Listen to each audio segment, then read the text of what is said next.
नमस्कार। जिन्दगीका सुख दुःख उताप चढावका भोगाइहरू कवितामा जस्ताका तस्तै उतार्न सफल कवि रजनी खत्रीको पहिलो कविता सङ्ग्रह पीडामा सुखबाट कविताहरू वाचनको यो दोस्रो बसाइमा उहाँका केही कविताहरू लिएर उपस्थित भएको छु।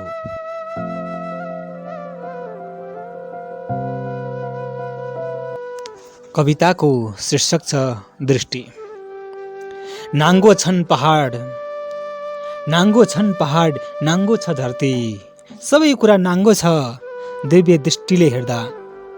नाङ्गो छन् पहाड, नाङ्गो छ धरती, सबै कुरा नाङ्गो छ दिव्य दृष्टिले हेर्दा। हराभरा पहाड छ, परिपूर्ण धरती छ, सबै कुरा यथेष्ट छ दिव्य दृष्टिले हेर्दा। पानीमा जीवन बगेको देख्ने पनि आँखा हो, पानीमा जीवन बगेको देख्ने पनि आँखा हो, पानीमा मृत्यु नाचेको देख्ने पनि आँखा हो। पानीमा जीवन बगेको देख्ने पनि आँखा हो, पानीमा मृत्यु नाचेको देख्ने पनि आँखा हो। विस्मय छ संसार, सबै मृत्यु खोज्दैछन्, अमृतमय छ संसार, सबैले जीवन खोज्दैछन्। विस्मय छ संसार, सबै मृत्यु खोज्दैछन्, अमृतमय छ संसार, सबैले जीवन खोज्दैछन्। यी सब कुरा देख्ने आखिर आँखा त हो, यी सब कुरा देख्ने आखिर आँखा त हो। त्यसैले आँखाले बाहिर होइन भित्र हेर्नु छ, त्यसैले आँखाले बाहिर होइन भित्र हेर्नु छ। अलौकिक र वास्तविक दिव्य संसार आफै भित्र बनाउनु छ, अलौकिक र वास्तविक दिव्य संसार आफै भित्र बनाउनु छ। नाङ्गो छन् पहाड, नाङ्गो छ धरती, सबै कुरा नाङ्गो छ दिव्य दृष्टिले हेर्दा। हस्त धन्यवाद। कविता वाचनकै सिलसिलामा कविताको शीर्षक छ एकादेशको मान्छे।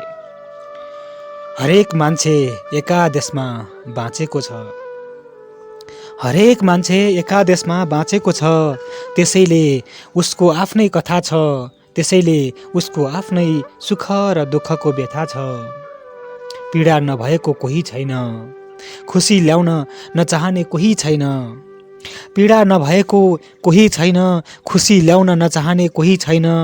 कथा न हो जिन्दगी, पीडा नभएको कोही छैन।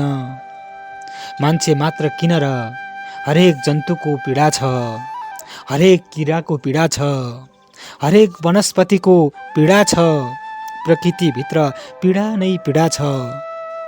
हरेक मान्छे एकादेशमा बाँचेको छ, त्यसैले उसको आफ्नै कथा छ, त्यसैले उसको आफ्नै सुख र दुःखको व्यथा छ।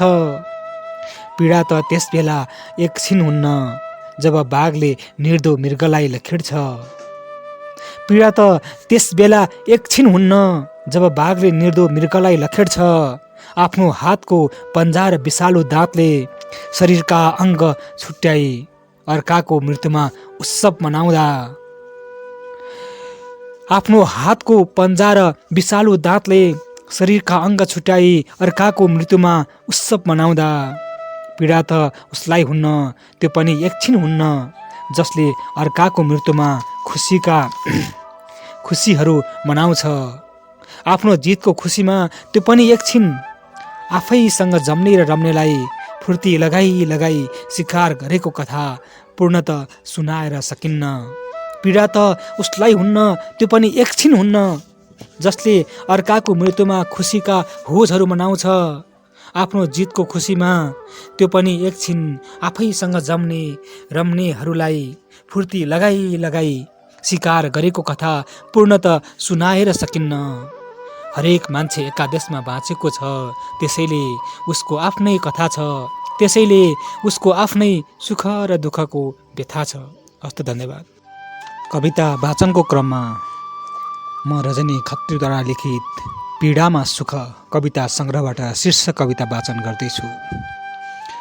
चर्को घाममा फाटेको कपडा, पानीको बर्सातमा भिजेको कपडा, चर्को घाममा फाटेको कपडा, पानीको बर्सातमा भिजेको कपडा, चिसो जाडोमा शिरबाट पसिना बगाउने किसानलाई पीडा छ।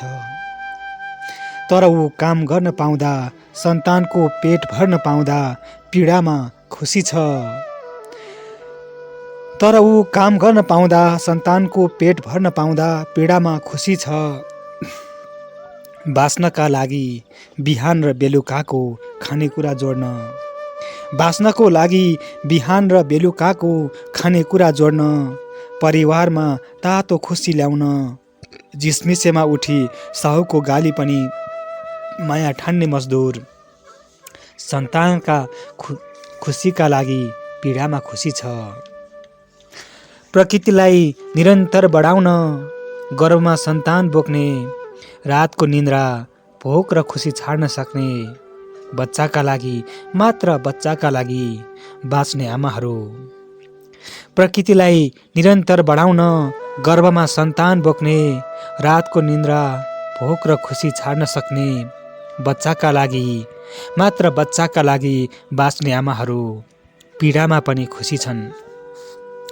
सारा प्राणीलाई बचाउन, कुटोको घुपाइदेखि हलो र ट्र्याक्टरको चिथोराइमा पनि, सारा प्राणीलाई बचाउन, कुटोको घोपाइदेखि हलो र ट्र्याक्टरको चिथोराइमा पनि खुसी हुने आमा फुल फुलाउँदा, फल फलाउँदा पीडामा पनि खुसी छिन्।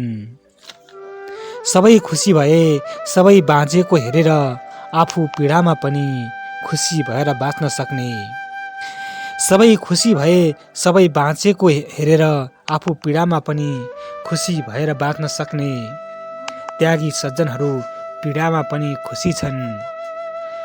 त्यागी सज्जनहरू पीडामा पनि खुसी छन्। हस्त, धन्यवाद।